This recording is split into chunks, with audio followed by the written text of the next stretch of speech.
Hoje nós iniciaremos a nossa reflexão com um ensinamento muito profundo de Jesus. Todos são, mas esse, em especial, está presente no capítulo 20 do Evangelho de Mateus, na Bíblia.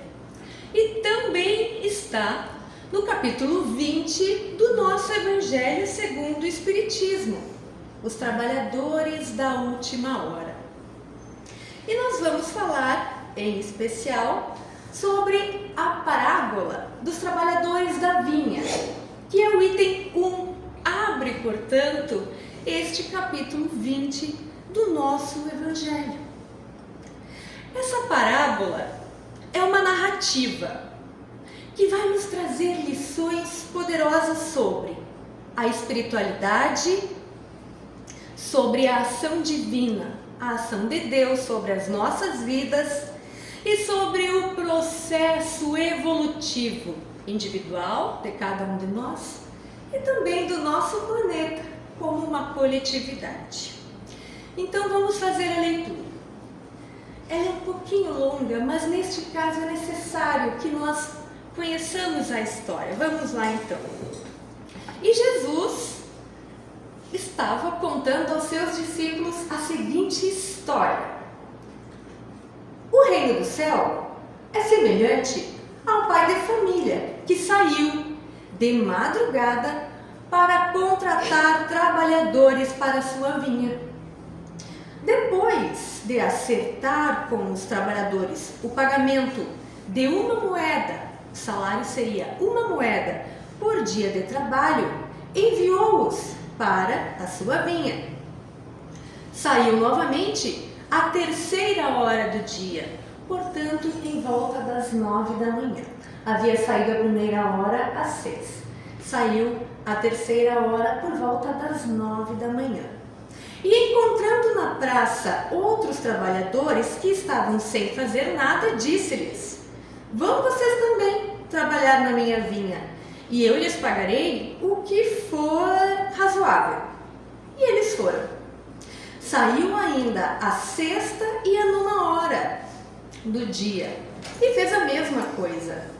E saindo na 11ª hora, portanto, faltando só 1 hora para encerrar o expediente, encontrou ainda outros trabalhadores que estavam desocupados e perguntou: por que vocês ficam aí todo dia sem fazer nada?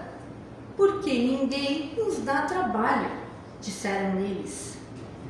Então o pai de família lhes disse: vão também trabalhar na minha vinha. E eles foram. Ao cair da tarde, o senhor da vinha disse ao seu administrador: vamos parar um instantinho aqui para dar um spoiler. O senhor da vinha é Deus, o administrador Jesus. Vamos seguir então.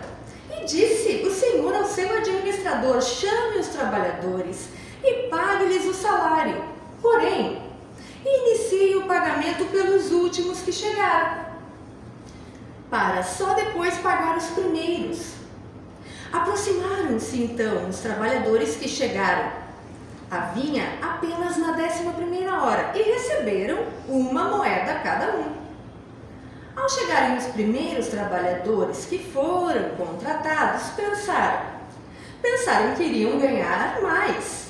Porém, eles também receberam uma moeda cada um. Ao recebê-los, aproximaram-se do pai da família, dizendo: os últimos trabalharam apenas 1 hora e receberam tanto quanto nós, que suportamos o peso do dia e do calor. E o senhor respondeu a um deles: meu amigo, não cometi nenhuma injustiça com você. Não combinamos que eu iria pagar uma moeda por sua jornada de trabalho? Pegue o que lhe pertence e vá. Quanto a mim, quero dar a esse último tanto quanto dei a você. Será que não me é permitido fazer o que quero com o meu dinheiro? E o seu olho é mau só porque eu sou bom? Assim, Jesus encerra contando aos seus discípulos, dizendo: os últimos serão os primeiros e os primeiros serão os últimos, porque muitos são os chamados e poucos os escolhidos. Profundo, né? Nos faz pensar.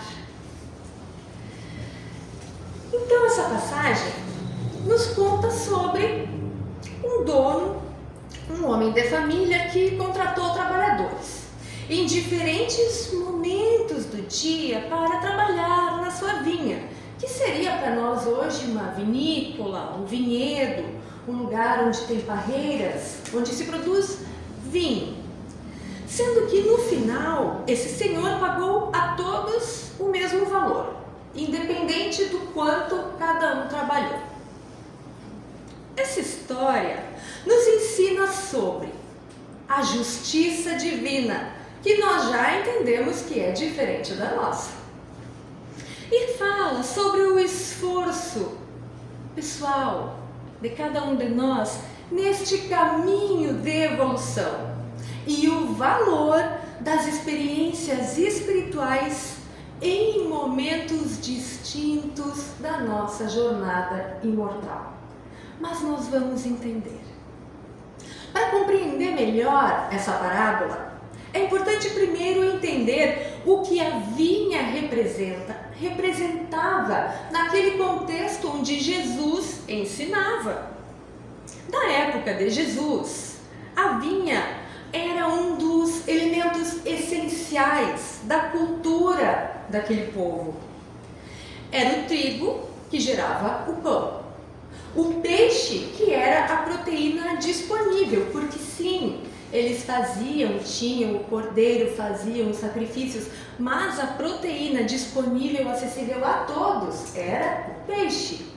E o vinho, que para os hebreus, para os judeus posteriormente, era a bebida de grande importância social e religiosa. Então, estes três elementos, e a vinha e o vinho, eram essenciais naquela cultura. A vinha, portanto, simboliza não só a cultura daquele povo, daquela sociedade, mas também um elemento que é profundamente presente nas Escrituras do Antigo Testamento. Deus, aqui e nessas Escrituras, é comparado ao Senhor dessa grande vinha. E o trabalho realizado na vinha reflete o cuidado de Deus com a humanidade, conosco, desde o plantio da primeira semente até a produção final do vinho. Em uma interpretação mais profunda, sabemos que a vinha não é apenas o símbolo da nutrição material, corporal, mas também da nutrição espiritual. No Livro dos Espíritos, por exemplo, na primeira parte, antes de começar as perguntas, na introdução ao ensino da doutrina espírita, os espíritos fizeram questão que mediunicamente viesse o desenho da vinha. Eu quis vir com essa camiseta porque este é o desenho que está no Livro dos Espíritos, representando, portanto, esta vinha. Está no Livro dos Espíritos. Eles nos ensinam que a uva e o vinho representam esse processo de ascensão espiritual. A uva, com seu cacho, com os bagos, simbolizam o corpo humano e a nossa jornada de aprendizado com ele. O líquido extraído da uva, o vinho, representa o espírito, a essência espiritual que vai se purificando, se melhorando com o tempo e se transformando ao longo dessa jornada.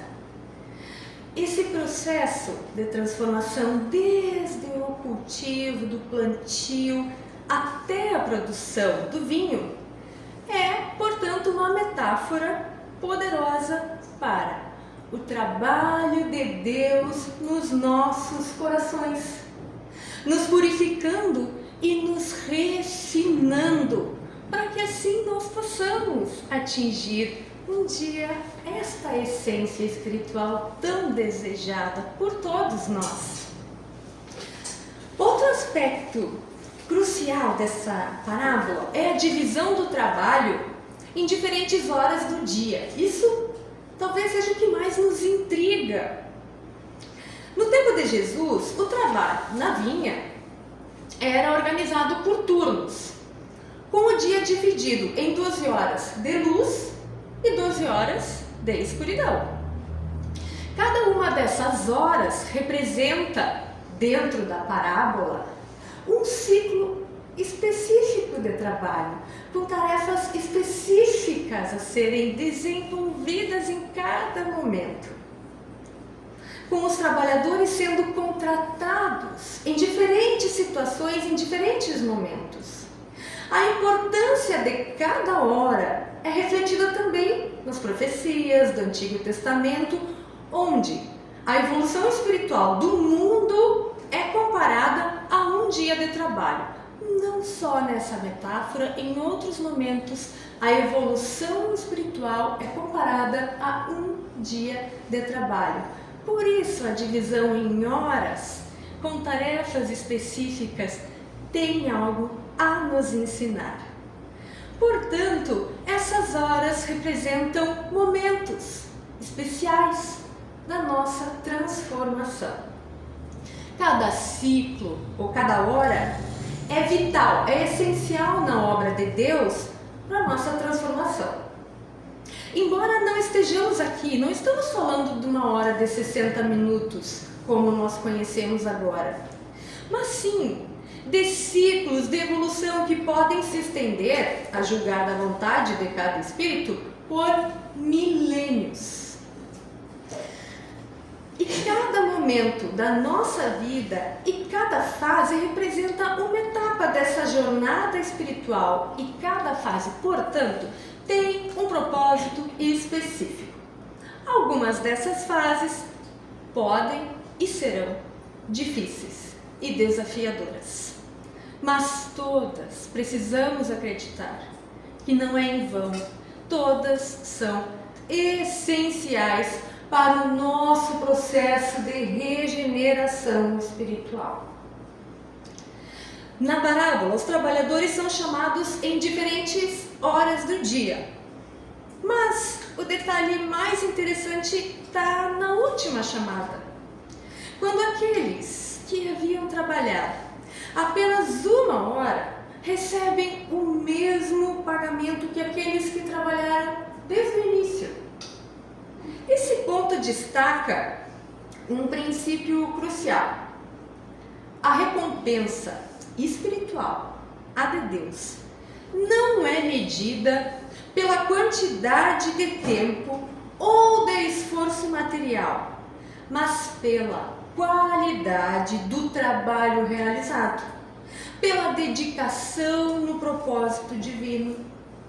O trabalho, por mais curto ou longo que seja, é valorizado por Deus pela sua qualidade e pelo impacto que esse trabalho vai ter na evolução do próprio espírito, no seu entorno e no nosso planeta.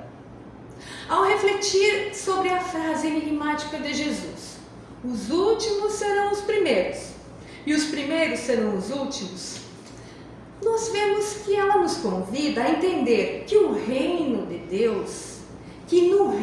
Deus, o valor não está em tempo de serviço, mas em sinceridade, na intensidade e na pureza da ação.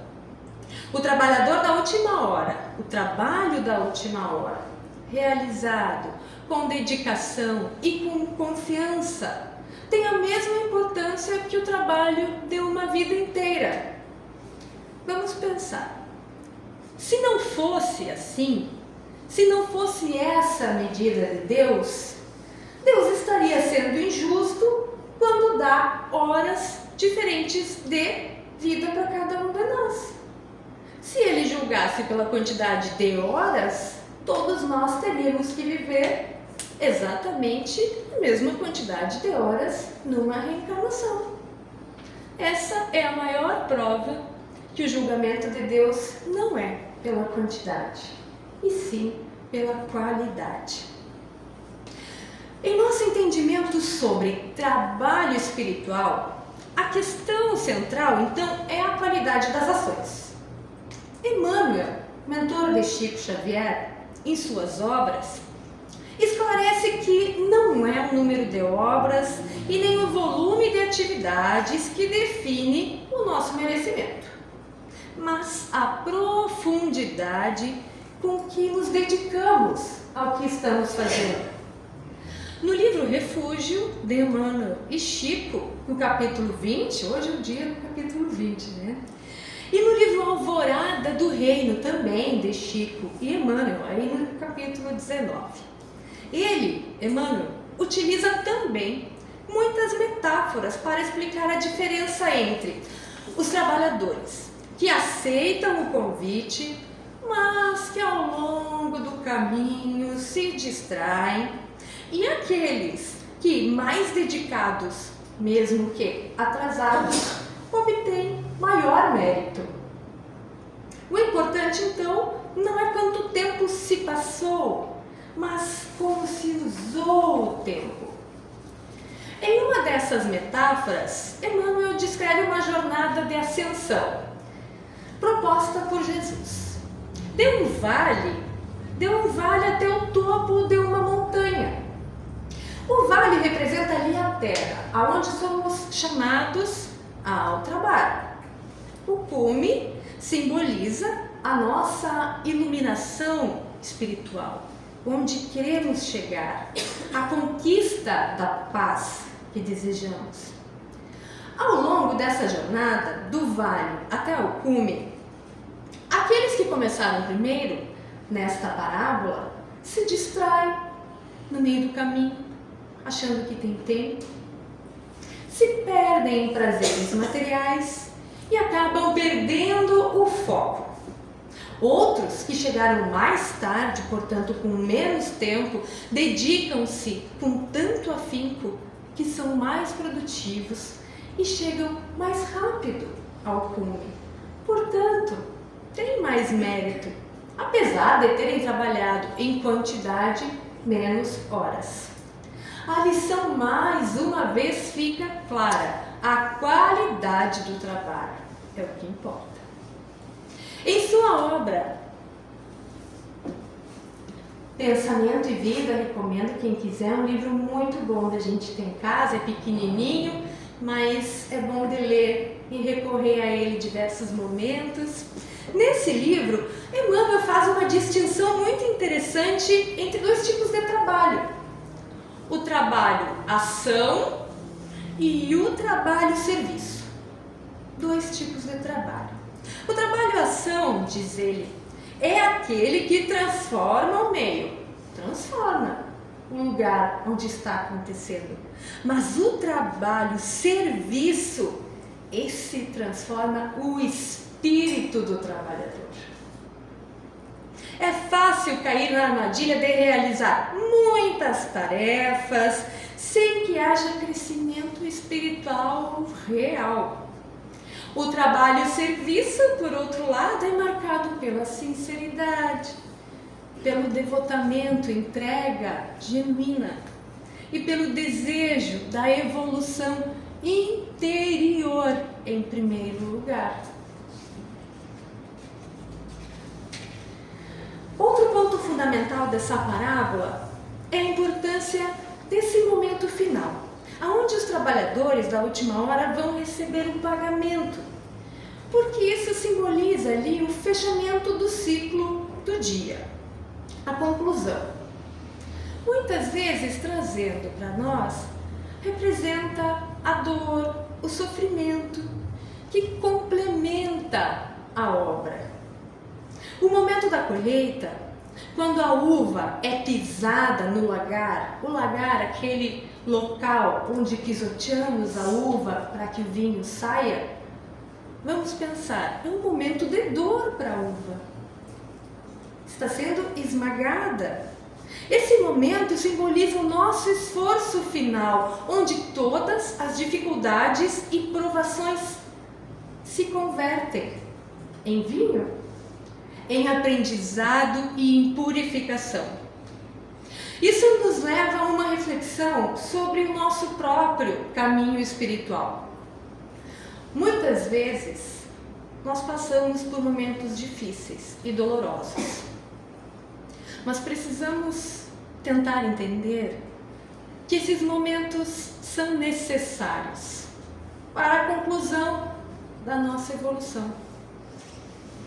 O sofrimento, ao contrário, pode se tornar algo positivo dentro da visão espírita, como uma ferramenta de aperfeiçoamento, uma oportunidade de extrair de nós a essência espiritual necessária para a nossa ascensão, porque é essa escolha nos entregamos. E é nesse contexto que podemos compreender o momento atual do nosso planeta, da nossa humanidade. Porque sim, nós estamos em momentos difíceis. Guerras, desigualdade, ainda há fome, crimes, crises políticas, econômicas. Mas, assim como na parábola, esses momentos de conflito, de sofrimento, podem ser vistos como parte de um processo de transformação espiritual da humanidade, porque o processo acontece individual e coletivo. O sofrimento coletivo, por mais que seja difícil falar isso, é o pisar da uva no lagar, que, embora doloroso, ele é necessário para que possamos produzir o vinho, ou seja, alcançar o nível mais elevado de espiritualidade e desenvolvimento moral do nosso planeta, que está em transformação, sabemos, de um mundo de provas e expiações, onde o mal ainda domina, para um mundo de regeneração, onde eles tendem a se igualar. Jesus, ao falar sobre os trabalhadores da última hora, nos ensina que essa evolução espiritual, ela não é linear como a gente gostaria, nem para cima, ela não é linear. E que todos têm oportunidade, todos nós, independentemente do momento em que começarem a trabalhar. Todos temos. O reino dos céus é como a vinha, é para todos. E cada um de nós, em seu tempo, será chamado a contribuir para a grande obra de transformação espiritual do mundo, sua própria e do mundo. A parábola dos trabalhadores da vinha nos lembra que, apesar das diferenças de tempo e de esforço, todos nós, em algum momento, seremos chamados para a vinha do Senhor. A confiança em Deus, na providência divina e a aceitação das dificuldades como parte do processo de evolução se tornam então essenciais para o nosso amadurecimento e progresso espiritual. Não é fácil, mas é necessário. Devemos manter a fé, vamos tentar, sabendo que mesmo nos momentos mais desafiadores, estamos sendo preparados para um propósito maior. Assim, ao refletirmos sobre essa parábola, somos convidados a compreender que o trabalho espiritual não se mede, então, nem pelo tempo, nem pela quantidade de tarefas realizadas, mas pela qualidade no esforço e pela intenção pura de contribuir para a nossa evolução e na obra divina. O reino dos céus está ao alcance de todos e no momento certo seremos todos recompensados. Isso nós podemos ter certeza. Seremos recompensados pela nossa fé, pela nossa espera, pela nossa resignação e pela nossa dedicação, seja na última hora ou ao longo das próximas reencarnações. Que possamos estar atentos ao momento do nosso chamado, ao momento de início, de conclusão de jornadas, atentos a acolhermos a dor, atentos ao esmagamento da nossa uva, como uma parte essencial desse processo divino de transformação. Que assim seja.